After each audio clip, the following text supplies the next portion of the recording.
Well, you have to think some of the winners are probably still celebrating this morning after Hollywood honored its best and brightest at the 88th Academy Awards last night. The film Mad Max Fury Road earned 6 awards overall. However, Spotlight took home Best Picture. Leonardo DiCaprio picked up his first ever Oscar win for Best Actor. Brie Larson, her first ever Oscar for Best Actress. Hi again and good morning, everyone. Thanks for waking up at the Valley today. It's now 11 minutes before 7 o'clock, and we're just getting started here with our nonstop news and weather to the top of the hour. The Becker County Sheriff says charges are pending against a man who prompted the evacuation of a motel near Detroit Lakes. Deputies were assisting Ottertail County in a harassment restraining order arrest for 49-year-old Douglas Young of Dent, who was staying at the 59er motel. When officers approached his room last night, they heard him say through the window that he had a gun. He also then allegedly made threats against himself and officers. Now, the hotel was evacuated and the Ottertail County SWAT team was called in, but Young surrendered before SWAT ever arrived. Now, police say they did not discover any weapons inside that room. Some tough news to take for some people in the Northern Valley this morning. Winter is staging an ice-cold comeback. Not just the Northern Valley either, dealing with the cold today. I opened up the door to let my dog out at 3 in the morning, and it was like a punch to the face after our 50s this weekend. Now, sheriff's officials in Grand Forks, Pembina, Nelson, and Cavalier counties have issued no travel advisories. At least a couple of those do still remain in place this morning. We're also hearing about some possible no travel advised between Hillsborough and Grand Forks. Al saw that flashing on a sign when he was driving around. Snow, blowing snow, and zero visibility, of course, is the problem. Let's check in with meteorologist Lisa Green to see what we can expect as more people get up and, head out the door this morning.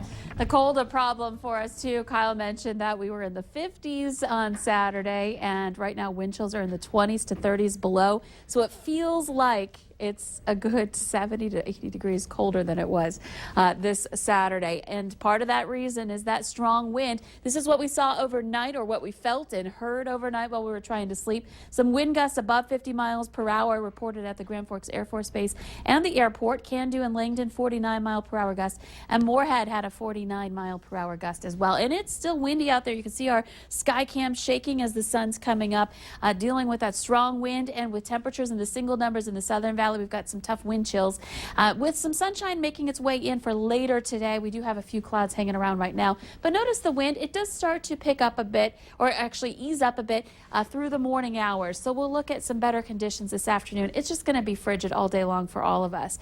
In the Southern Valley, we have temperatures, or wind speeds rather, that are into the 20s and 30s at times. Wind directly out of the north, bringing in some frigid air. Up in the Northern Valley, we have some improvement happening, teens and some 20s as far as wind speeds are concerned. And our wind chills, here they are, 32 below in Hallock, 25 below in Grand Forks. It feels like 29 below in Langdon and 28 below in Roseau. So frigid wind chills in the Northern Valley, and not much better in the south. We're in the teens below, especially because we got used to that milder weather. This is going to be kind of a rude awakening for us today. Make sure you bundle up. Temperatures in the south still above zero, 8 degrees in Fargo. In the north, we are dropping below the 0 degree mark. We're right at that number in Crookston. It's 1 below currently in Grand Forks, and Roseau and Langdon both at 8 below to start off your day. We had some snow showers, as we mentioned last night. Those have pretty much ended. There are a couple of areas where we still have some light snow, especially over into Stutzman County with that trailing little band of snow pushing in over toward the Lemoore County area this morning as well. So gradual clearing. We'll see some sunshine later on today with a high of 14 degrees in Fargo. Tomorrow we double that number and see those temperatures rising into the 20s to near 30 degrees. So getting warmer here this week, and as we move into the later half of the week, we'll approach 40 degrees by Friday with a chance for some snow. And this weekend looks pretty good. Temperatures back into the mid to upper 40s. Let's check it now with Al for a traffic update. Okay, I want to update you on that SUV, that stalled SUV we've been telling you about at Cheyenne Street and Interstate 94. They got it loaded up onto a flatbed truck, and they just took off a couple of minutes ago, so that thing's out of there, and it was in kind of a traffic hazard, so it was in kind of a tough spot. Also, we have a dead rabbit laying across eastbound Interstate 94, just on the west side of 45th Street, so make sure you're looking out for that. That could make kind of a mess out of your car as well. Otherwise, traffic this morning, pretty darn busy out here on westbound I-94. Eastbound I-94 is pretty busy as well. Lots of merging traffic here. Right around the tri-level, we're also seeing quite a bit of traffic there. Northbound I-29 in particular is quite busy. Drive carefully today. Willamette Valley today traffic. 6:54, a Fargo man is in trouble with the law after police say they found him naked inside a South Fargo church, burning pages from a Bible to keep warm. 21-year-old Chance Zahn faces 2 counts of burglary and 1 count of arson. Police say he was intoxicated when they found him. Police first responded to an alarm call at Don's Car Wash on 52nd Avenue South just before 4:30 a.m. yesterday. They found a window had been broken, and inside they found wet clothing and footprints that led them to the roof of the building. Video surveillance showed Zahn got locked outside and then slid down the outside of the building. They say that he then ran across the street to St. Anne and Yoakum Church. Officers found broken glass in the window of the church. Zahn was inside and fully naked. A spike in overdoses has the Beltrami County Sheriff's Office asking people to keep a close eye on friends or family who are known to use drugs.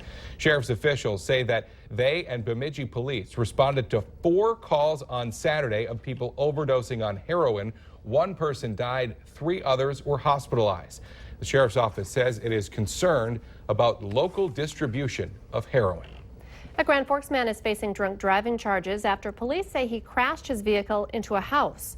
It happened in the 600 block of 9th Avenue South in Grand Forks around 3 a.m. yesterday. Police say 26-year-old Cody Jevney drove through a fence and hit the house. The crash caused a power outage to the home. Jevney was treated at the scene for minor injuries, then arrested for driving under the influence and reckless driving. Arsonists destroyed Faith Lutheran Church in Valley City back in 2013. But the congregation is moving forward with a new building. Yeah, that new building features a large stained glass window. There it is up there. It's a carving of the Last Supper, and it welcomed in the emotional congregation to the first services at the church yesterday. The building was redesigned with a non-traditional wide worship space. The new church cost $2.6 million to build. Most of that money came from fundraising efforts after the fire. There is another fundraiser that you can get in on today, going to benefit the family of fallen Fargo police officer Jason Mosier. It's going on at the Sky Zone Trampoline Park in Fargo. Sky Zone is offering a free will cash donation jump from 3:30 to 8. Anyone can attend, but a waiver must be signed by a parent if you're under the age of 18. All donations will go to the Mosier family. Members of the Grand Forks Red River hockey team can expect some high fives at school today after winning the North Dakota State hockey title over the weekend. It caps off a perfect 27-0 season. Yeah, the Rough Riders are writing their names in the history books. It's the first time a boys hockey team in North Dakota has finished unbeaten with the state title since 1967. The game was a close one of the closest of the year for Red River. They beat Bismarck 4-3 in that state title game Saturday night. Look at all that blonde hair. I was going to say, I bet you their parents are excited the season is over so the hair can go back to normal. That was the first thing my wife said when we were watching the end of the game this weekend. They threw off their helmets. What is wrong with their hair? It's a tradition up there. Yeah. I guess they earned it. Some MSU Moorhead athletes are getting ready to compete in Division II Nationals next week. Yeah, the swim and dive team has 3 women who will be competing at the NCAA tournament. The Valley Today's Christy Larson is joining us live from Nemzik Hall with more. Christy? Good morning, guys. That's right. Erin is our swimmer who's going to be going to nationals. We have Emily, who's up on the board, who's going to be a diver going to nationals. And then we also have Jana, who's also a diver. And we have both Todd Peters and John Schmidt here with us this morning. And Todd, let's talk about, you guys haven't had a swimmer go to nationals for a few years. So this is kind of a big deal for you guys again. It is. It's very exciting for us. And so what are you going to kind of be coaching Erin through this last week of her practices? Just trying to keep her so that she's not too nervous and that she knows, what to focus on. And I know, John, you've been kind of coaching the ladies all morning. They've been practicing some different dives. A lot of technique goes into these, too. Oh, yes, absolutely, yeah. And so what are you kind of going to be walking both of them through? Because you have 2 of them going. It's kind of different for each girl how they're learning.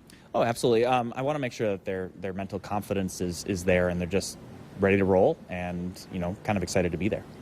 Well, and I think both of them are excited. Jana's going to be going this time for her first time, even though she did qualify last year.